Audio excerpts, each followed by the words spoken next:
डुबकियां सिंधु में गोताखोर लगाता है, जा जाकर खाली हाथ लौट आता है। मिलते नहीं सहज ही मोती गहरे पानी में, बढ़ता दुगना उत्साह इसी हैरानी में। कोशिश उसकी हर बार बेकार नहीं जाती, कोशिश करने वालों की कभी हार नहीं होती। डियर फ्रेंड्स, मैं हूं सुशील शुक्ला और आप मुझे देख रहे हैं इस platform English is easy with Sushil में। ये एक ऐसा प्लेटफॉर्म है जहां पर आप इंग्लिश को आसान भाषा में सीखते हैं। डियर फ्रेंड्स, आप जानते हैं कि कल मैंने आपको सिंपल, कंपाउंड और कॉम्प्लेक्स सेंटेंस का जो कॉन्सेप्ट है उसे बताया था, और उसमें हमने आपको बताया था कि कैसे एक प्रिंसिपल क्लास और एक कोऑर्डिनेट क्लास मिलकर एक कंपाउंड सेंटेंस बनाती है, एक प्रिंसिपल क्लास और एक सबऑर्डिनेट क्लास मिलकर के कैसे एक कॉम्प्लेक्स सेंटेंस बनाती है, और कैसे ऐसे वाक्य जिनमें केवल एक फाइनाइट वर्ब होती है वे वाक्य सिंपल सेंटेंस कहलाते हैं। तो वो कॉन्सेप्ट आपका आई थिंक क्लियर हो गया होगा। एक बार मैंने जरा यहाँ पे देखिए, आप जरा लिखा हुआ है मैंने कि प्रिंसिपल क्लास और कोऑर्डिनेट क्लास मिलकर के कंपाउंड सेंटेंस बनाते हैं। आप इसको चाहे तो नोट डाउन कर लें, और हाँ, जब भी आप इस वीडियो क्लास में बैठें तो आपके पास at least you must have a pen and paper and see that I have written here. There is a principal class and coordinate class, and the sentence is compounded, means in which there is a principal class and a coordinate class. The sentence is a compound sentence, and there is a principal class and one subordinate class. The sentence is complex. So the basic concept of compound and complex sentence, means a compound sentence is that in which there is a principal class and a coordinate class, and complex sentence is that in which there is a principal class and a subordinate class. तो ये आपका clear हो गया होगा। And वो basically हमने जो simple sentence का स्ट्रक्चर बताया था वो आप जानते हैं कि ऐसे सेंटेंस जिसमें केवल एक फाइनाइट वर्ब होती है उन्हें हम सिंपल सेंटेंस कहते हैं। तो मैंने कल एक चीज और आपको बताई थी कि जो सेंटेंसेस होते हैं, अब सपोज दैट कि मैंने यहाँ पे मैं आपको लिख के दिखाता हूँ कि she said that her father was ill. ये एक सेंटेंस मैंने लिखा, एंड आपसे कोई कहे कि आप जरा इसको पहचान कर बताएं कि ये एक सिंपल सेंटेंस है, कंपाउंड है या कॉम्प्लेक्स है। तो सिंपल के लिए तो हमने आपको बताया था कि ऐसे सेंटेंसेस जिनमें हम केवल एक फाइनाइट वर्ब देखते हैं दे आर सिंपल। एंड अगर आप इसको एग्जामिन करें तो इसमें एक फाइनाइट वर्ब आपको यहाँ मिल जाती है एंड सेकंड फाइनाइट वर्ब यहाँ मिल जाती है, तो ये सिंपल तो नहीं है। अब सवाल ये उठता है कि सिंपल नहीं है, तो बहुत सीधा सा जवाब है कि या तो ये कंपाउंड सेंटेंस है या कॉम्प्लेक्स सेंटेंस है। कंपाउंड किस शर्त पे होगा? कंपाउंड होगा तब जब इसमें एक प्रिंसिपल क्लास, यानी ये प्रिंसिपल क्लास होगी। ये तो आप जानते हैं कंजंक्शन है, और कंजंक्शन बड़ा रोल प्ले करता है। ये अगर प्रिंसिपल क्लास हो और ये सबऑर्डिनेट क्लास हो, सॉरी कोऑर्डिनेट क्लास हो, तो ये कंपाउंड है, और ये प्रिंसिपल और ये सबऑर्डिनेट हो तो कॉम्प्लेक्स है। सीधी सी बात है, मैंने आपको बताया था कि जो कंजंक्शन होता है that plays a great role. So this conjunction is playing the role कि ये आने वाली जो अगली क्लास है इसको या तो कोऑर्डिनेट बना देता है या सबऑर्डिनेट। ये डिपेंड करता है कि कंजंक्शन किस प्रकार का है। एंड यू नो वेल कि there are two kinds of conjunction, एक कोऑर्डिनेटिंग कंजंक्शन होता है और एक सबऑर्डिनेटिंग कंजंक्शन होगा। मेरा दावा है कि आप जरूर समझ रहे होंगे कि मैं क्या कह रहा हूँ। तो ये अगर आप जानना चाहें तो ये आपका सबऑर्डिनेटिंग कंजंक्शन है, और सबऑर्डिनेटिंग कंजंक्शन होने की वजह से आगे वाली जो क्लास है वो हमारी वो सबऑर्डिनेट क्लास बन गई है, और प्रिंसिपल क्लास और सबऑर्डिनेट क्लास मिलकर के एक कॉम्प्लेक्स सेंटेंस बन गया है। तो साथियों, हमें यही देखना है कि कैसे कंजंक्शन बड़ा रोल प्ले करते हैं, how conjunctions play a great role in specially in making the sentences. तो कंपाउंड को और कॉम्प्लेक्स को कैसे फॉर्म अप करने के लिए कंजंक्शन रोल प्ले करते हैं। हमारे पास एक सीरीज है। एक्चुअली हमने आपको कल भी बताया था कि कंजंक्शन दो प्रकार के होते हैं। आपको याद होगा, कंजंक्शन दो प्रकार के होते हैं, एक कोऑर्डिनेटिंग कंजंक्शन होता है और एक सबऑर्डिनेटिंग कंजंक्शन होता है। तो कोऑर्डिनेटिंग कंजंक्शन की जो हमारी लिस्ट है वो आप देख सकते हैं कि ये मैंने कोऑर्डिनेटिंग कंजंक्शंस लिख रखे हैं, और यहाँ पर आप देखेंगे कि मैंने सबऑर्डिनेटिंग कंजंक्शंस लिख रखे हैं। तो सामान्य सी बात है, it's very easy to understand, बहुत आसान है समझना कि ये जितने भी कंजंक्शन कोऑर्डिनेटिंग है दे will make compound sentences, and ये जितने भी हमने सबऑर्डिनेटिंग कंजंक्शंस लिख रखे हैं वो दे विल मेक कॉम्प्लेक्स सेंटेंसेस। अच्छा, सवाल ये उठता है कि ये कंजंक्शंस क्या हैं। कंजंक्शन आप जानते हैं, दो शब्दों को जोड़ते हैं, दो क्लासेस को जोड़ते हैं या दो सेंटेंसेस को जोड़ते हैं। मीन्स ये एक ऐसा ग्रामेटिकल टूल होता है जो actually joins two words, two clauses and two sentences. तो हम देखना ये है हमें कि ये कोऑर्डिनेटिंग कंजंक्शन जो कंपाउंड सेंटेंस बनाएंगे और ये सबऑर्डिनेटिंग कंजंक्शन जो कॉम्प्लेक्स सेंटेंस बनाएंगे।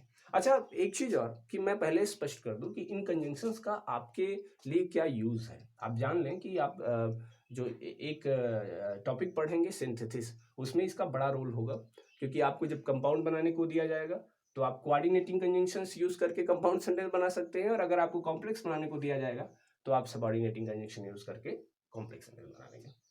साथ ही साथ मैं उनको भी बता दूं कि जो प्रतियोगी परीक्षाओं की तैयारी कर रहे हैं वहां पर कभी कभी क्वेश्चन सेटअप करने वाले ये देते हैं कि इसमें कॉम्प्लेक्स बनाने के लिए किस तरह के कंजंक्शंस लगेंगे, और आप जानते हैं कि वहाँ पे 4 ऑप्शंस होते हैं और आपको राइट ऑप्शन को सेलेक्ट करना होता है। तो आइए देखते हैं, ये कोऑर्डिनेटिंग कंजंक्शन है, और ये कोऑर्डिनेटिंग कंजंक्शन जहां लगते हैं एक कंपाउंड सेंटेंस बनता है। ये सबऑर्डिनेटिंग कंजंक्शन है, जहां पर लगते हैं वो कॉम्प्लेक्स सेंटेंस बनता है। आप चाहे तो इसको नोट डाउन जरूर कर लीजिएगा, या आप इसका स्क्रीनशॉट भी ले सकते हैं।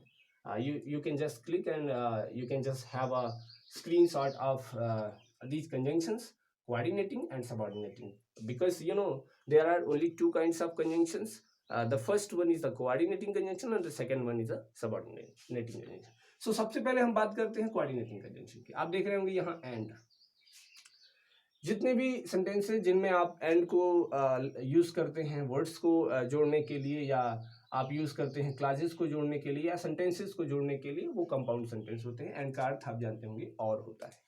हाँ, I went to Agra and I stayed there for a week, तो ये एक कंपाउंड का एग्जांपल है। बोथ हैंड का मतलब होता है दोनों और, दोनों और। जैसे he is both a good teacher and a good player also. तो मेरे कहने का मतलब he is a good teacher, he is both a good teacher and A player. तो ये वो दोनों है, वो एक अच्छा शिक्षक भी है और एक खिलाड़ी भी है। तो आप समझ गए होंगे, कहने का मतलब ये है कि बोथ हैंड का मतलब दोनों और होता है। एक होता है एज वेल एज, इसको कहते हैं साथ ही साथ या भी। I as well as my father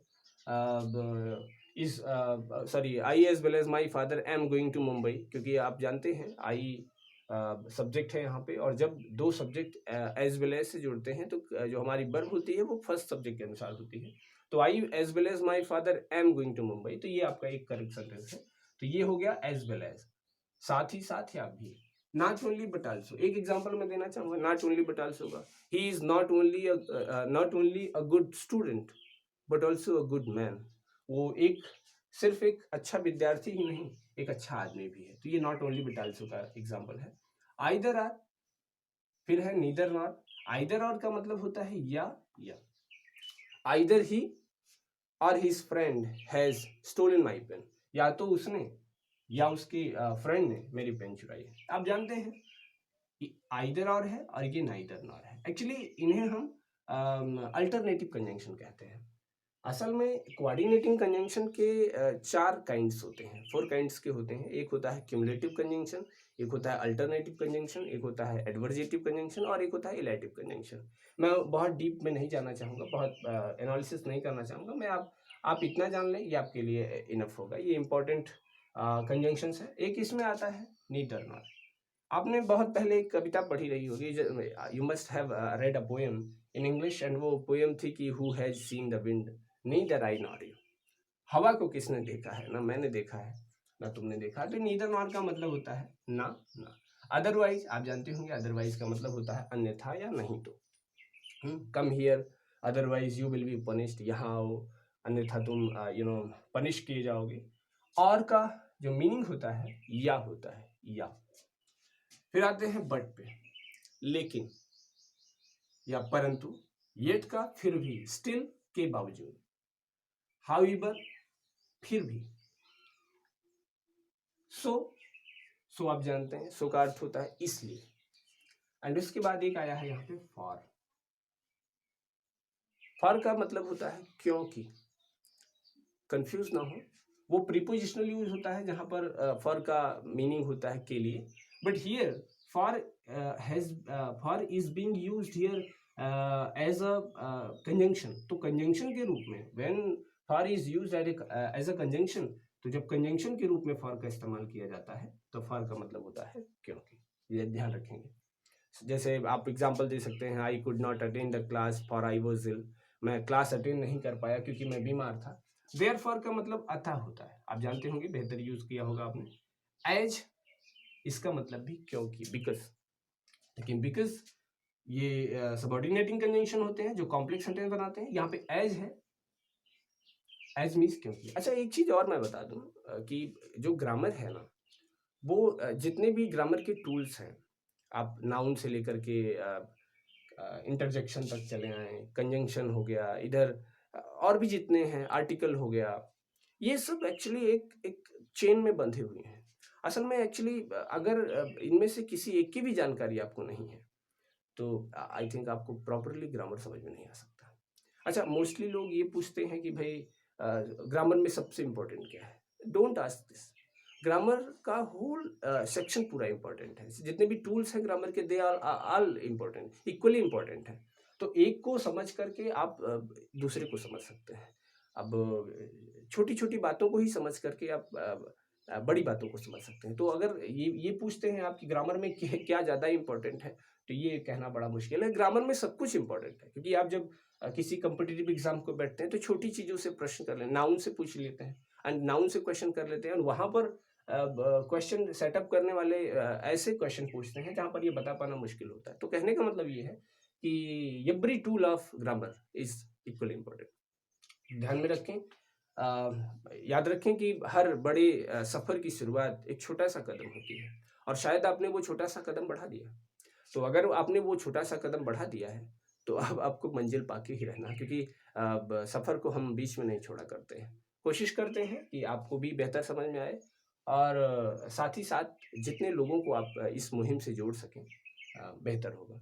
तो आप आगे आते हैं हेंस। हेंस का मतलब भी अतः ही होता है। तो ये हमारे जितने कंजंक्शंस रहे, ये they are coordinating conjunction, and आप जानते हैं कोऑर्डिनेटिंग कंजंक्शन कंपाउंड सेंटेंस बनाते हैं।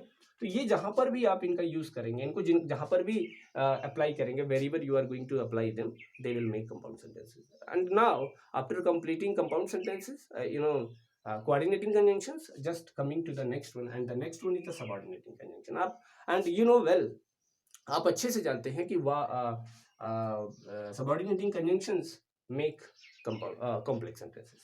तो ये कॉम्प्लेक्स सेंटेंसेस बनाएंगे। यहाँ पर आप आते हैं दैट हमें इस पर एक वीडियो लेक्चर और देना होगा, क्योंकि इसमें कुछ ऐसी चीज़ें हैं जो आपके फर्दर कम्पिटिटिव एग्जामिनेशंस के लिए वेरी इंपॉर्टेंट है, एंड आपके क्वेश्चन पेपर के लिए, आप एकेडमिक की एग्जामिनेशन की प्रिपरेशन कर रहे हैं, आप किसी स्कूलिंग की प्रिपरेशन कर रहे हैं, तो इसमें कुछ ऐसी चीज़ें हैं जो आपको जानना बहुत ज़रूरी है। अगर उनको आप नहीं जानते तो क्वेश्चन वहीं से पूछे जाते हैं, तो उन चीज़ों को भी हमें स्पष्ट करना होगा। इसके लिए मैं एक नेक्स्ट वीडियो लेक्चर शायद कल दे दूँ आपको।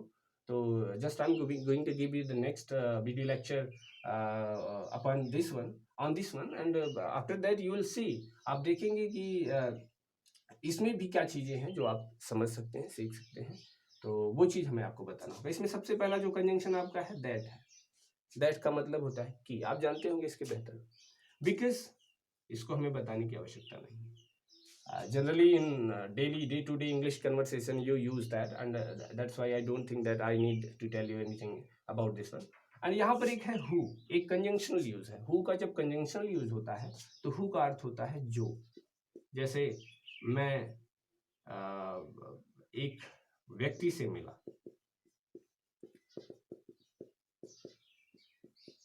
जो बूढ़ा था। अब अगर आप इसको देखें तो I met a man who was old, तो यहाँ पे जो का मतलब है हु, हु का मतलब कौन नहीं है।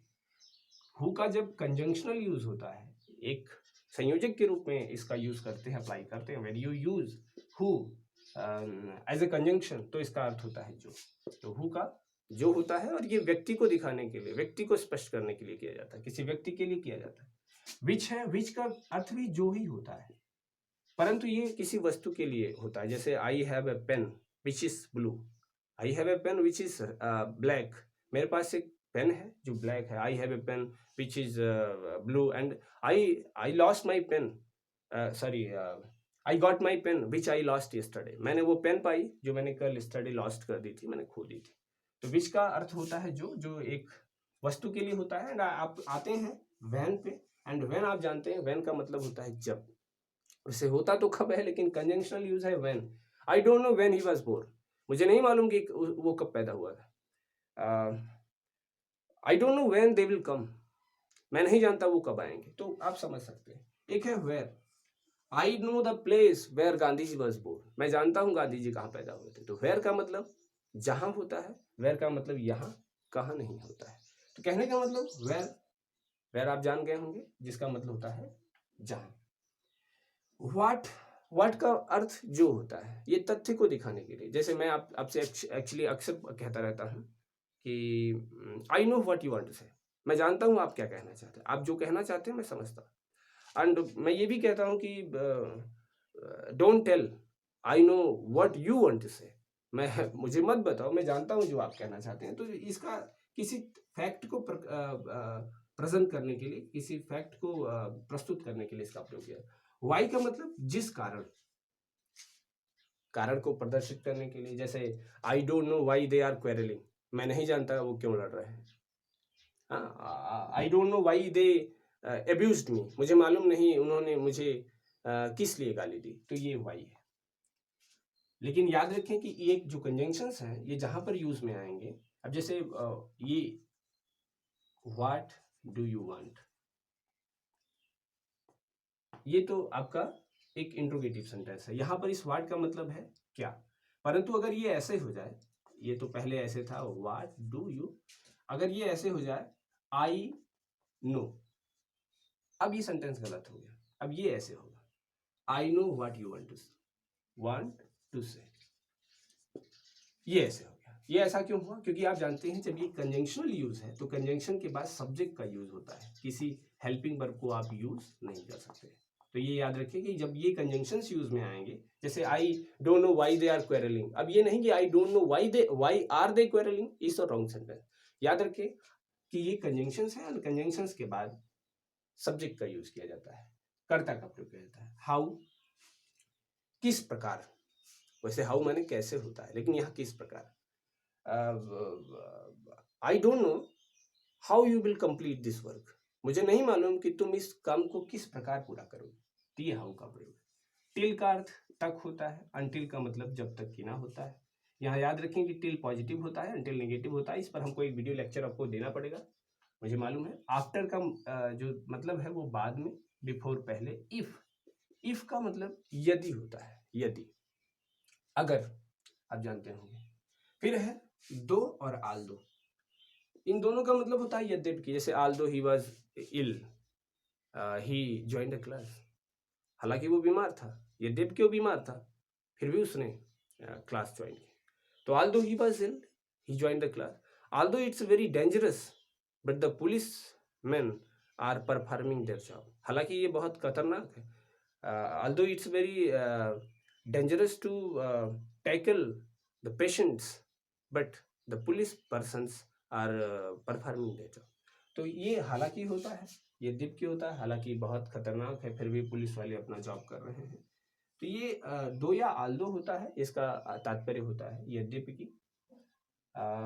ये एज सुन एज, अच्छा एक बार और मैं बता दूं फिर से, I would like to clear कि ये कोऑर्डिनेटिंग कंजंक्शंस है एंड ये सबऑर्डिनेटिंग कंजंक्शंस है। कोऑर्डिनेटिंग कंजंक्शंस जहां पे लगे होते हैं वो सेंटेंस आपका कंपाउंड होता है, सबऑर्डिनेटिंग कंजंक्शंस जहां लगे होते हैं वो कॉम्प्लेक्स होता है। और सिंपल क्या होता है इसे आपको कमेंट बॉक्स में लिखना है, मुझे विश्वास है कि आप जरूर लिखेंगे, उसे मैं नहीं बता रहा हूँ। कोऑर्डिनेटिंग कंजंक्शंस कंपाउंड बनाते हैं, सबऑर्डिनेटिंग कंजंक्शन कॉम्प्लेक्स बनाते हैं। सिंपल क्या होते हैं ये आपको लिखना है। एज सुन एज, जैसे ही। नो सूनर डिड देन, इससे पहले कि, जैसे कि as sorry no sooner did he come in the class the students stood up, जैसे ही वो क्लास में आया स्टूडेंट्स स्टूड अप हो गए, खड़े हो गए। तो ये इस पर हमको आपको एक सेपरेट वीडियो लेक्चर बनाना पड़ेगा, थोड़ी सी बातें हैं जो हमें क्लियर करनी है, तो वो आपको ध्यान में रखना है। फिर आते हैं स्कार्सली व्हेन, मुश्किल से ही।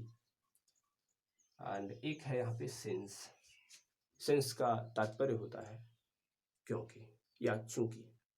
तो ये आपका आज का सेगमेंट रहा। एंड आपको कैसा लगा आज का सेगमेंट, इसके बारे में आप जरूर लिखें। फिर से एक बार क्लियर कर दूं कि कंपाउंड सेंटेंस वो होते हैं जिनमें एक प्रिंसिपल क्लॉज और एक कोऑर्डिनेट क्लॉज होती है।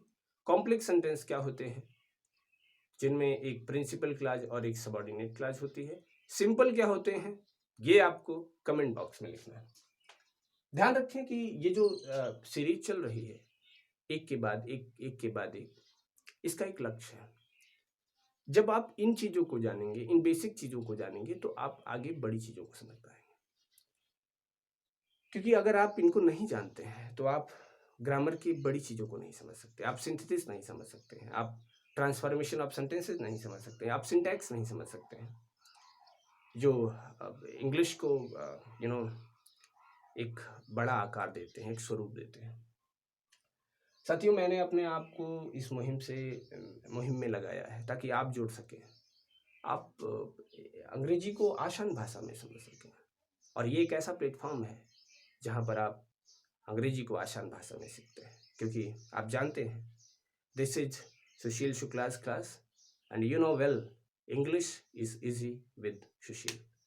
डियर फ्रेंड्स, अगर आपने इस वीडियो लेक्चर को पसंद किया तो आप इस चैनल को सब्सक्राइब करें, कमेंट्स करें, आपके क्वेश्चन, क्वेरी और डाउट्स वेलकम है, उनका स्वागत करता हूं। मैं कोशिश करूंगा कि आपके द्वारा लिखे गए प्रश्नों का मैं कमेंट सेक्शन में जवाब दे सकूं, और मैं देता भी हूं।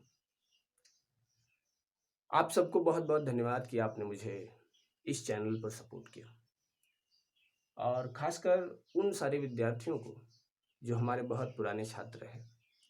आज देश के कोने कोने पर वे कहीं ना कहीं सरकारी या गैर सरकारी सेवाओं में सेवारत हैं। वे ईमानदारी से अपना काम करते रहे, मैं ईमानदारी से अपना काम कर रहा हूँ। आप सबको एक बार फिर से बहुत बहुत धन्यवाद। और जाते जाते बस वही एक दो लाइन फिर से मैं आपको कहना चाहता हूँ कि लहरों से डर कर नौका पार नहीं होती, लहरों से डर कर नौका पार नहीं होती, कोशिश करने वालों की कभी हार नहीं होती। Dear friends, today I thank you very much and meet you tomorrow, same time, same platform. Till then, thank you very much. Thank you.